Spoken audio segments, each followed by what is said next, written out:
Profesor, celebramos 503 años de Panamá Viejo, pero es solo una parte de la historia. ¿Hemos sido egoístas o nos ha faltado ver la perspectiva completa del tema para entender un poco más la importancia de la ciudad de Panamá? Bueno, por supuesto. Hay un problema en términos de la orientación del sistema educativo, en términos de la forma en que entendemos la historia de Panamá. Y una razón de ello es que una buena parte de la educación en Panamá está orientada hacia el proceso de la construcción de una identidad nacional, que se parte del principio de que es una identidad basada en la población que surgió a partir de la conquista. Y se ignora el resto de la historia, los 10.000 años antes que ocurrieron con la población indígena que estaba allí.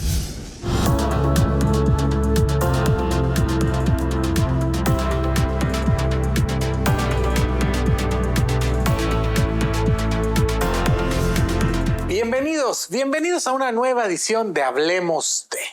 En esta ocasión vamos a conmemorar, vamos a celebrar los 503 años de la ciudad de Panamá, de Nuestra Señora de la Asunción de Panamá, el primer nombre de lo que hoy conocemos como Panamá la Vieja, 503 años de su fundación. Pero en esta ocasión tratemos de variar un poco y no nos vayamos por lo usual, la llegada de los españoles, la fundación de la ciudad, no. Hablemos desde otra perspectiva.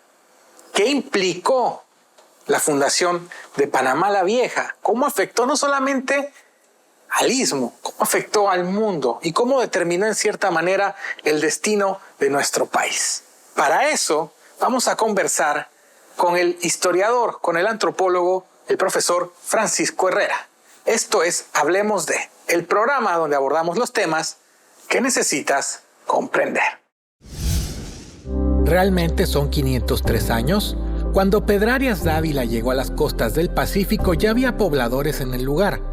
Antes de América era Abya Yala. El 15 de agosto se celebra la fundación de la Panamá colonial. Sin embargo, hay mucha historia previa a la aparición de los españoles en el istmo. Historia que no termina de conocerse ni ser de dominio público. La importancia de darle una perspectiva más amplia a la fundación de la ciudad de Panamá. Francisco Herrera, historiador y antropólogo, experto en el tema de relaciones entre el Estado y los pueblos indígenas. Ejerció la docencia en la Universidad de Panamá y en la Universidad de Florida. Es miembro del Centro de Estudios y Acción Social Panameño, CEASP.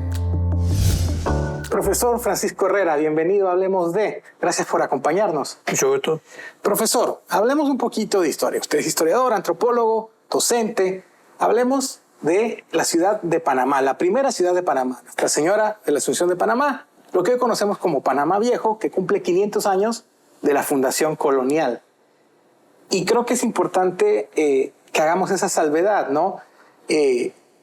América, lo que hoy conocemos como América Abya Yala, ya estaba poblada cuando llegaron los españoles. O sea, hace 503 años habían seres humanos aquí, y seres humanos que tenían conocimientos, que tenían una estructura social. Somos un poco injustos y hacemos a un lado todo lo que había antes de los primeros europeos. Creo que sí. Y hemos sido injustos, incluso lo estamos siendo en estos momentos con toda la crisis que está ocurriendo. Cuando observamos las críticas que se le hace a la población indígena por la manera en que se ha comportado supuestamente en forma negativa para algunos. Pero es decir, toda la historia de la educación en Panamá se ha constreñido sobre todo en la creación de una imagen de una sociedad mestiza, pero que ignora la existencia de una población que todavía sobrevivió a los 500 años que después de haber pasado 10.000 años estando ocupando el territorio. Cuando los españoles llegan a Panamá Viejo, había una población pesquera, como usted dice, 10.000 años. ¿Cómo podemos empezar a reconocerles o cómo podemos empezar a entender qué tenían ahí y qué había ahí cuando Pedrarias y su gente pisaron esa tierra? Bueno, Digamos que 10.000 años es relativamente poco, porque ahora mismo la discusión está en términos de si son 16.000 años o 20.000 años. Todavía no tenemos una información precisa. Eso es lo que los arqueólogos están diciendo. Pero en términos de la evolución cultural que ha habido en Panamá, los arqueólogos ya hemos demostrado que desde el momento de una etapa primaria de ocupación humana en el Istmo de Panamá hasta el momento en que llegan los españoles, la población había llegado a un nivel de desarrollo bastante complejo, como las llamadas sociedades cacicales, o sea, los llamados cacicazgos. Ese sistema es, vamos a decir, en términos evolutivos, el momento anterior a la formación de estados. Y era, vamos a decir, que ya era un sistema bastante organizado, estructurado, no como las llamadas tribus o las tribus de las sociedades arcaicas que supuestamente eran menos formadas políticamente. Pero en la sociedad que encontraron los españoles eran sociedades políticamente organizadas, bastante bien desarrolladas. Ahora, profesor, siento, y usted me lo dirá mejor que, lo sabrá mejor que yo, siento que hay nuevas tendencias en la historiografía. El estudio de la historia está teniendo una perspectiva muy distinta a la que había en el siglo XX y temas que ya conocíamos o eventos que ya conocíamos están siendo vistos con otra perspectiva. No sé si usted coincide conmigo. Bueno, la historia siempre tiene una orientación de búsqueda de nuevas explicaciones. Es decir, obviamente estamos entrando en una fase de entender mejor. Y creo que la arqueología en ese sentido está abriendo nuevos espacios en el conocimiento. Digamos, por ejemplo, en el caso de Panamá, el área más estudiada, mejor conocida desde el punto de vista arqueológico, es la región central de Panamá. El Gran Coclé. El Gran Coclé, que el doctor Cook ha analizado bastante bien con todo su equipo. Pero hay una zona, por ejemplo, que conocemos menos, como la región del Gran Darién, donde la arqueología ha dicho muy poco sobre su evolución, los procesos que se dieron poco antes de la conquista, qué tipo de poblaciones estaban, porque incluso uno de los temas que todavía está en discusión era qué pueblos estaban en Darién en el momento de la llegada de los españoles. Y toda esta discusión en torno a los restos cuevas es un tema que se ha abierto nuevamente gracias a que los cunas están entrando a una provocación en términos de quiénes eran los cuevas y quiénes son los cunas y qué relación había entre uno y otro, supuestamente. Entonces, la antropología a través de la lingüística, la genética, está aportando nuevas informaciones acerca de estas relaciones con las poblaciones indígenas que existieron en el momento de la conquista y mucho antes. Cuando se habla, por ejemplo, de Vasco Núñez de Balboa, el adelantado del Mar del Sur, el descubridor del Mar del Sur, son conceptos que se repiten y se repiten, pero poco a poco los mismos expertos, la misma población en general, entiende que son conceptos erróneos. No puedes descubrir algo que ya, primero, que estaba ahí, y segundo, que mucha otra gente conocía antes que tú. Obviamente los indígenas habían conocido el territorio, lo habían descubierto, lo habían explorado. La misma forma en que llegaron al Pacífico, dirigidos por los indígenas a Balboa, es una explicación de que ellos conocían el territorio mucho mejor que nadie. Pero el problema es que, yo lo veo de estos términos, cuando se comienza a hablar de la historia panameña, la figura de Balboa adquiere una importancia significativa, porque los constructores de la sociedad panameña o del Estado panameño partían de la premisa de que la herencia fundamental era de origen hispano y no indígena, y quisieron ocultarla en alguna forma. La sociedad mestiza que estaba detrás de ella fue ignorada. Incluso los indígenas también fueron ignorados. De tal manera que la figura de Balboa adquiere una preponderancia en la moneda, en la cerveza, en todas las otras formas de expresión simbólica de lo que significa ser de origen español en la sociedad panameña. Por supuesto, en el momento en que las comunidades indígenas comienzan a tener una presencia más política en la sociedad panameña comienzan a contestar esa imagen distorsionada de la historia panameña y a tratar precisamente de demostrar que ellos, además de haber estado aquí, de haber conocido, descubierto el territorio, también construyeron cosas, conocieron la ciencia de su territorio y aún la siguen transmitiendo en el momento actual. Yo en algún momento conversaba con alguien que me decía que la única desventaja que tuvieron los grupos indígenas con respecto a los europeos es que no conocían la pólvora. Que la gente tiende a tener una imagen de que lo indígena es arcaico, de que lo indígena es primitivo, y que realmente la gran ventaja que tuvieron los europeos era el hecho de que tenían la pólvora que era mortal, pero que los indígenas americanos tenían un grado de avance que deberíamos conocer, que deberíamos respetar y que deberíamos admirar. Bueno, esa explicación del argumento de la pólvora como el del caballo fue muy importante. Yo creo que tiene un valor significativo en explicar un poco por qué los indígenas pudieron ser controlados con tan poco españoles en las diferentes gestas que se realizaron. La verdad es que trajeron que hicieron su trabajo. Claro, pero también hubo un elemento simbólico importante que es la sustitución de las religiones. Es decir, la imposición de la religión católica, las figuras en términos que no fue por convencimiento, fue a sangre y fuego. El requerimiento fue un instrumento de ese proceso. Y recuerde que el requerimiento fue la pregunta que se les hizo a los indígenas en latín para preguntar si aceptaban el vasallaje del rey. Y como no podían entender el latín, tenían que contestarlo en una forma más violenta. Y por supuesto, eso es lo que justificó la guerra justa que hicieron los españoles. O sea que ese proceso de imposición determinó un proceso de desarticulación de todo lo que para los indígenas, las diferentes culturas indígenas, pudieron haber significado las raíces de su identidad y de su presencia, es decir, lo que los respaldaba. Entonces, en alguna forma podríamos explicar esa desarticulación de las poblaciones indígenas en ese momento. Fue precisamente esa contradicción que se pudieron percibir en la presencia de los españoles y la forma en que actuaron y vamos a decir, aquello que para ellos pudo haber significado el respaldo de su identidad como culturas. Panamá Viejo a veces en el imaginario popular es visto como la torre y una ciudad quemada y Morgan y un intento fallido de población.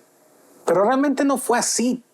Realmente Panamá Viejo, ya quizás alejándonos un poco del tema indígena como tal, Panamá Viejo tuvo una gran importancia y fue un bastión relevante para la corona. De ahí salieron muchas expediciones, de ahí la religión se diseminó por todo el continente. O sea, si lo vemos desde el punto de vista de logística, de estrategia, Panamá Viejo fue sumamente relevante. Por supuesto. Sí, ya todos los historiadores castilleros, Gasteazoro, han hecho el señalamiento de que las instrucciones que traían los conquistadores, y particularmente Pedrarias, fue la de construir ciudades donde fueran y que fueran los puntos de referencia para avanzar en el territorio en términos de conquista y de control. Entonces las ciudades para los españoles eran un punto de referencia para avanzar.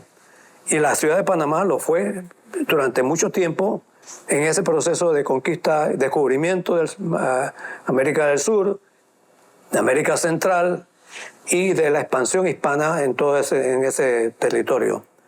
Entonces, esa es la importancia que ha tenido la primera ciudad en el Pacífico que se construye en América.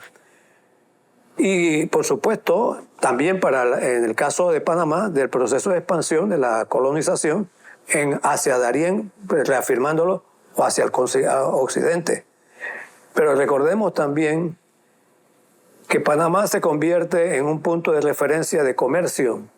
Es decir, la conversión de Panamá en una ciudad transitista, con Nombre de Dios, Portobelo y después Colón, es precisamente esa condición en que el país se hace relativamente chico en la medida en que la condición económica importante de Panamá se hace a través del comercio. El resto del país prácticamente se ignora y eso es una de las causas también de la invisibilidad de los pueblos indígenas.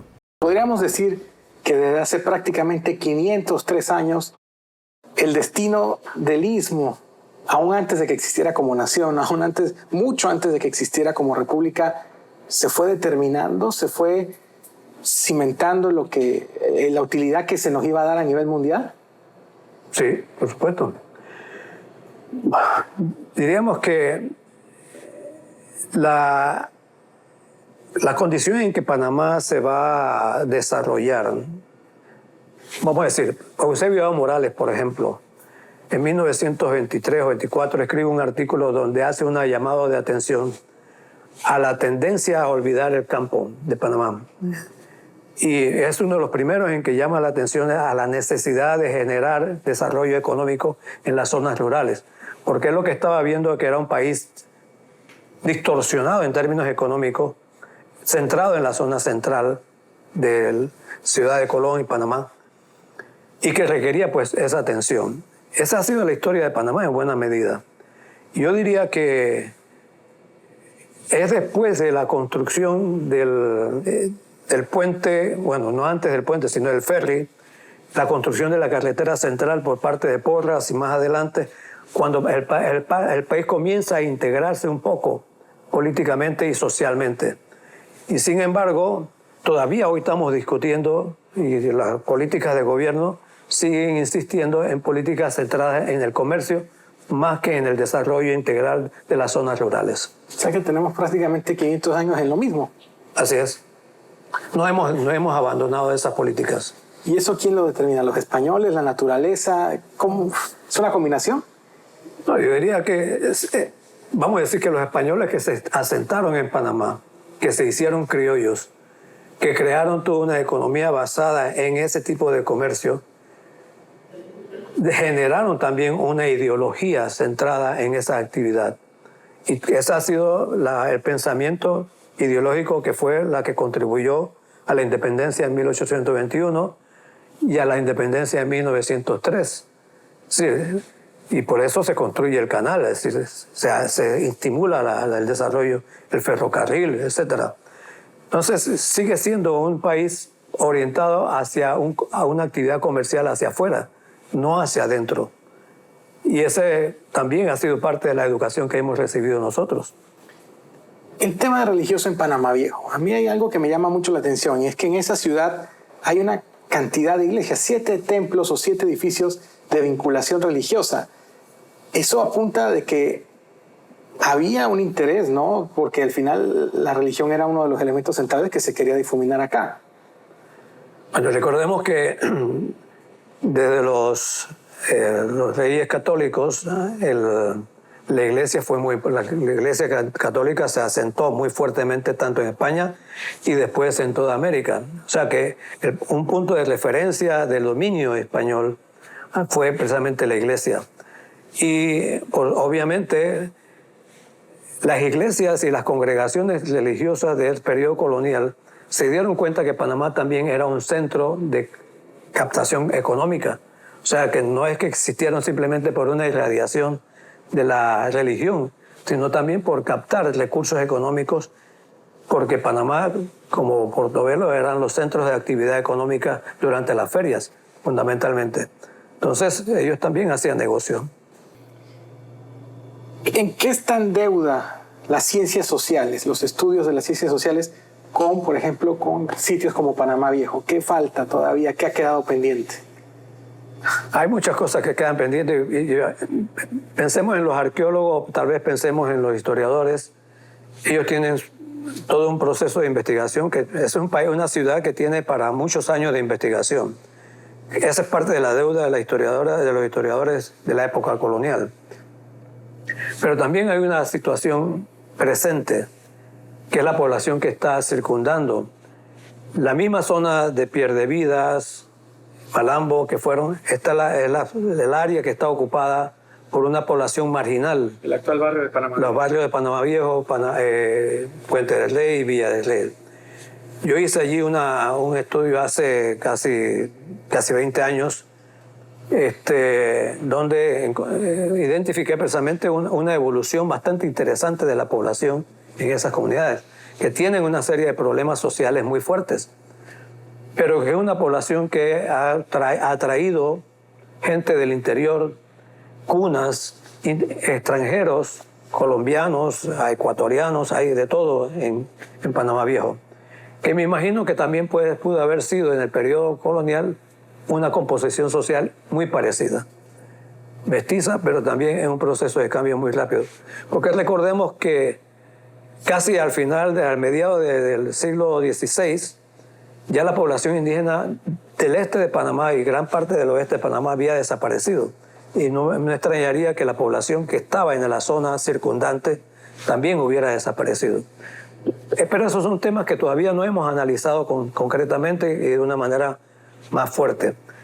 Hace poco los arqueólogos trabajaron en Mendizábal, por ejemplo, y un proyecto de español de una historiadora norteamericana, Betty Aram, hicieron un análisis de una de las partes arqueológicas de la catedral, y se descubrió precisamente que los osarios que estaban allí, muchos pertenecían a población de origen afro, cosa que no se consideraba un fenómeno, un hecho aceptado desde el punto de vista de la historiografía, porque a la gente se pensaba que solamente se enterraban personas de linaje en esos sitios.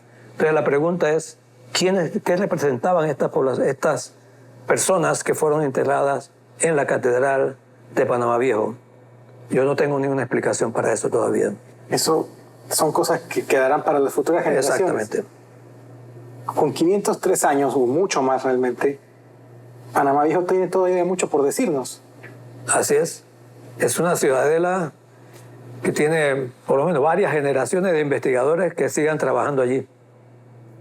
Y ahora, profesor, justamente varias generaciones de historiadores y de expertos que están trabajando ahí. ¿Hay el interés? Las generaciones más recientes de científicos sociales tienen el interés. Yo creo que sí. Lo que pasa es que también el panorama de los temas de investigación también se ha ampliado. Es decir, y hay muy pocos investigadores y muy pocos historiadores formados en serio en Panamá. O sea que el espacio es muy grande. Los investigadores son muy pocos y también el Estado tiene muy poco apoyo a ese programa de investigación que se necesita. Estamos en una época de reivindicaciones, donde grupos que históricamente han sido ignorados, que han sido pisados, pues ahora empiezan a tomar espacios y empiezan a ser vistos y reivindicados, básicamente. Pero siento que llega un punto en que es extremo, ¿no? Por ejemplo, en la situación de México, donde vemos un presidente que le exige a España que pida perdón. Al final nosotros no somos ni indígenas ni españoles, somos la mezcla de ese choque, ¿no? Y hay que entender que si al final los españoles no hubieran llegado, no estaríamos tampoco acá. Yo tengo una opinión diferente a la manera en que los españoles han reaccionado. Y aquí tengo dos colegas aquí viéndome a contestar esto. Yo creo que si el Papa acaba de solicitar un perdón en Canadá, en Australia también se pidió perdón a los tasmanios por la manera en que se trató a la población indígena. Creo que no habría ningún problema o no debería haber ningún problema en esto de pedir perdones. No se trata simplemente de otorgar o de devolver cosas, sino una cuestión simbólica de reconocimiento de que ahí hubo una responsabilidad. Y yo parto de la siguiente premisa.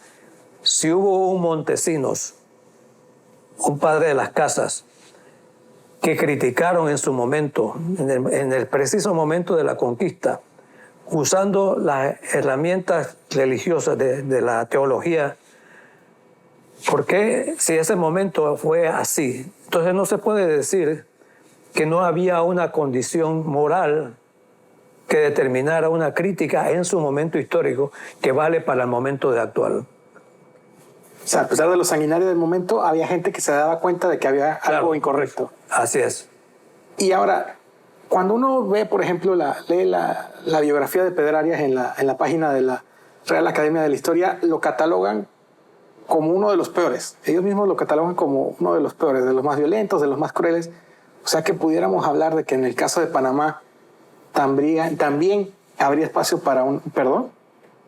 ¿Perdón en qué sentido? En el sentido de que también a los indígenas o a los originarios que estaban en el Istmo también se les abusó, no solamente en un caso como el de México, que es el que lo está exigiendo. Bueno, en toda América se abusó de los indígenas en muchos sentidos. Es decir, por supuesto, hubo mecanismos de conciliación, estrategias de alcance de convencer, pero el requerimiento fue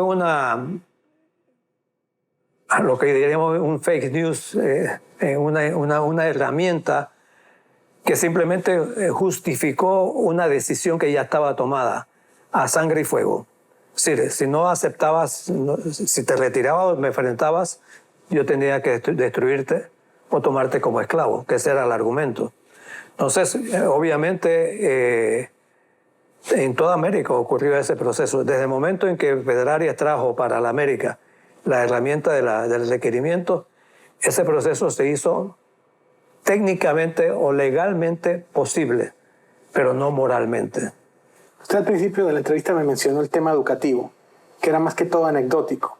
Si tuviera un estudiante de primaria, de secundaria, y tuviera que decirle cuál es la mayor reflexión sobre Panamá Viejo, que yo tuviera que decirle, ¿qué es lo que un estudiante tendría que entender de Panamá Viejo, más allá de su fecha de fundación, más allá de su abandono? ¿Qué es lo que tiene que entender? No, lo primero que hay que hacer es que los textos deben cambiar. Es decir, los textos deben brindar una información mucho más cercana de la gente que vivió allí.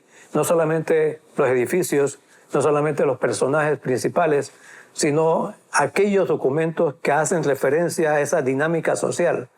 Es decir, se ha rescatado información, por ejemplo, de los poetas que había en el siglo XVII, siglo XVIII. Se ha rescatado información de los personajes. Es decir, esa información todavía no circula a nivel del sistema educativo. Sigue siendo un tema para los especialistas, pero no para la gente común y corriente que debería estar informada de eso. Hay que hacer accesible la historia. Así. Profesor Francisco Herrera, muchísimas gracias por estar con nosotros. Igual. Hablemos de... Gracias. Gracias.